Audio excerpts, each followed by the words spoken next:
Խնդրում եմ բացատրեք ինչպես են փրկվելու այն մարդիկ, ովքեր այլ կրոնի են պատկանում և չեն ճանաչում ճշմարիտ Աստծուն։ Գործք առաքելություն հրաշալի մի խոսք կա գրած 4:12-ն է, և ուրիշ մեկի միջոցով փրկություն չկա, որովհետև երկնքի տակ չկա մարդկանց տրված ուրիշ անուն, որով մենք կարող ենք փրկվել։ Տեր Հիսուսը հստակ ասեց. «Ես եմ ճանապարհը, ճշմարտությունը և կյանքը»։ Ոչ ոք, երբ որ ասում է ոչ ոք, դա նշանակում է ոչ ոք չի գնա Հոր մոտ, եթե ոչ ինձանով։ Մենք հասկանում ենք, որ եթե հնարավոր լիներ այլ կերպ փրկություն, Տեր Հիսուսը իր աշակերտներին չէր ուղարկի ասել գնացեք մինչև աշխարհի ծայրերը և ավետարանը քարոզեք։ Ով հավատա կփրկվի, ով չհավատա կդատապարտվի։ Այսինքն մեր հանձնարարությունը հենց այն մեծ հանձնարարականը, որ գնանք ու քարոզենք ավետարանը, բարի լուրը տանենք, փրկության բարի լուրը Քրիստոս է մահացել, վճարել, չարչարվել մեր մեղքերի համար, և մենք նրան հավատալով մեղքերի ներում կարող ենք ընդունել։ Առանց մեղքերի ներման, առանց ներված լինելու ոչ ոք երկինք չի ընկնի։ Ոչ ոք երկինք չի մտնի։ Որովհետև հնարավոր չի, որ մարդը մեղքով մտնի երկինք։ Իսկ նաև հնարավոր չի մյուս կողմից, որ ինչ որ մեկի մեղքերը ներվեն, եթե Քրիստոսի զոհը չի գործում իր կյանքում։ Դրա համար Աստվածաշունչը հստակ է, որ երկնքի տակ չկա մարդկանց տրված ուրիշ անուն, որով կարող ենք փրկվել։ Խոսքը այլ կրոնների մասին է, և այլ կրոնները, այդ թվում նաև քրիստոնեական շեղված ուղղությունները, առանց քրիստոնեական ապաշխարության փրկություն են քարոզում։ Օրինակ մուսուլմանների մոտ փրկությունը բարի և չար գործերի կշեռքով է լինելու։ Շատ մարդիկ, հայեր, քրիստոնյաներ այդպես են մտածում, որ վերջում իրենց կշռելու են, եթե ավելի շատ բարիք արել, քան չարիք, փրկվելու է։ Սա մուսուլմանության վարդապետությունն է փրկության։ Եվ քանի որ մեր երկիրը, մեր ազգը հարյուրամյակներ շարունակ, կարելի ասել 1000 տարուց ավելի մուսուլմանության տիրապետության տակ եղել, մուսուլմանական պետությունների տիրապետության, երևի վերցրել ենք այս գաղափարը իրենցից, որից պիտի ապաշխարենք։ Աստվածաշունչը այդպիսի բան չի սովորեցնում։ Չի լինելու բարի և չար գործերի կշեռք, նժարներ, որ ես ավելի շատ բարի եմ եղել, քան թե չար, ուրեմն կփրկվեմ։ Ոչ, կա մեղքերի ներում Քրիստոսի հանդեպ հավատքի շնորհիվ, կա փրկություն։ Չկա մեղքերի ներում, չկա փրկություն։ Չկա հավատք, չկա փրկություն, որովհետև ներումը գալիս է հավատքի շնորհիվ։ Եվ սա շատ հստակ է։ Բայց այն մարդը բարի էր։ Բարությամբ չկա փրկություն, որովհետև գործերով չի փրկությունը։ Բարի էր, մենք ի նկատի ունենք իր գործերը։ Բարի էր, բայց գործեց աշխարհի ամենամեծ մեղքը։ Եթե չգիտեք որն է աշխարհի ամենամեծ մեղքը, կարդացեք ավետարանները։ Տեր Հիսուսը մի մեղք կար, որ ասում է Սոդոմին ու Գոմորին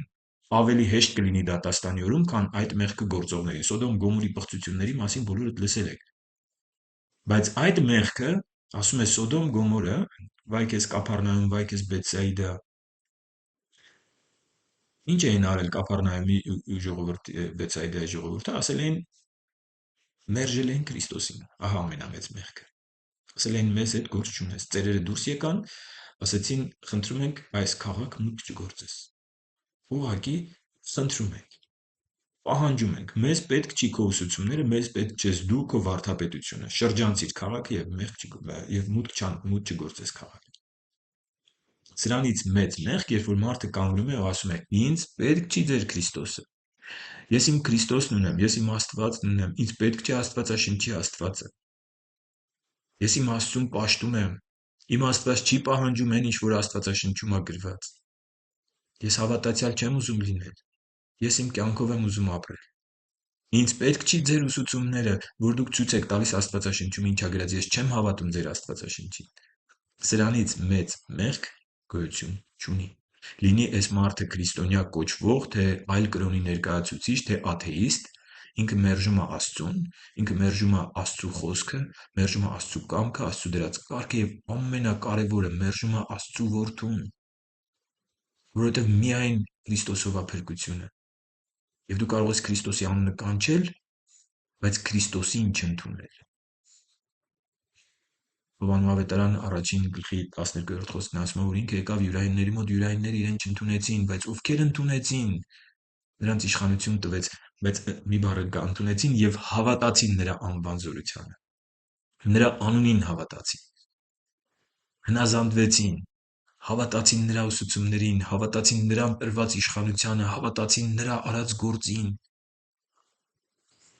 նրանց իշխանություն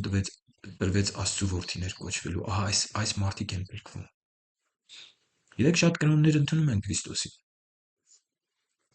օրինակ մուսուլմանությունը ընդունում է որպես մեծագույն մարգարեներից մեկը, բուդդիզմը ընդունում է որպես այս աշխարհում երբևէ ապրած մեծագույն ուսուցիչներից մեկը, հինդուիզմը ընդունում է որպես իրենց աստվածներից մեկի վերամարմնավորումը։ Բայց Տեր Հիսուսն ասեց. զգույշ եղեք, շատ սուտ Քրիստոսներ կգան։ Ճանաչեք ճշմարտությունը եւ ճշմարտությունը ձեզ կազատի։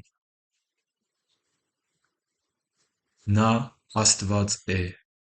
որ մարմին հագավ եւ բնակվեց մարդկության մեջ։ Եվ Աստվածաշունչը հստակ է ասում. եւ նա մեր մեղքերը իր մարմնով խաչափայտի վրա բարձրացրեց, որպեսզի մենք մեղքերից հեռանալով արդարության համար ապրենք։ Եվ եթե մենք հնազանդվում ենք նրա խոսքին, նրա կամքին, Աստվածաշնչի ուսուցումներին եւ մերժում ենք ամեն աղբյուր, ամեն գիտություն, ամեն փիլիսոփայություն, կրոն, միտք, որ Քրիստոսի հանդեպ գոռոզանում է, երբ որ մենք մերժում ենք, որ կարդում ենք բուդդիստական ուսուցումները, չգիտեմ, յոգայի մասին ու ռեինկարնացիայի մասին ու չգիտեմ տարբեր անաստվածություններ եւ մերժում ենք, որովհետեւ դրանք աստվածաշնչյան չեն, երբ որ մուսուլմանական մոտեցումն ենք ընթերցում Քրիստոսի մասին, որ Աստված նրան թույլ չի տվել, որ խաչվի ու տառապի, ու մերժում ենք,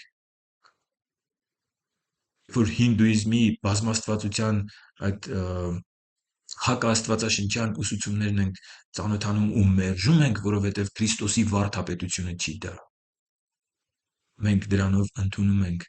որ միակ անունը, որ կա այս երկնքի տակ, որով մարդը կարող է փրկվել, դա Քրիստոսի անունն է, Հիսուս անունն է, որ ինքը նշանակում է փրկիչ։ Չկա ուրիշ անուն։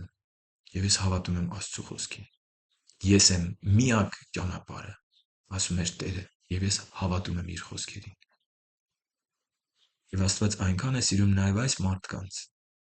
որ մեզ ուղարկել է, որ մենք վկայենք բարի լուրը։ Ձեզ համար էլ կա փրկություն, եթե ապաշխարեք, եթե ձեր սուրբ հավատքներից հրաժարվեք եւ հավատաք միակ ճշմարիտ Աստծուն եւ Աստծո միակ ճշմարիտ խոսքին, որը Աստվածաշունչն է։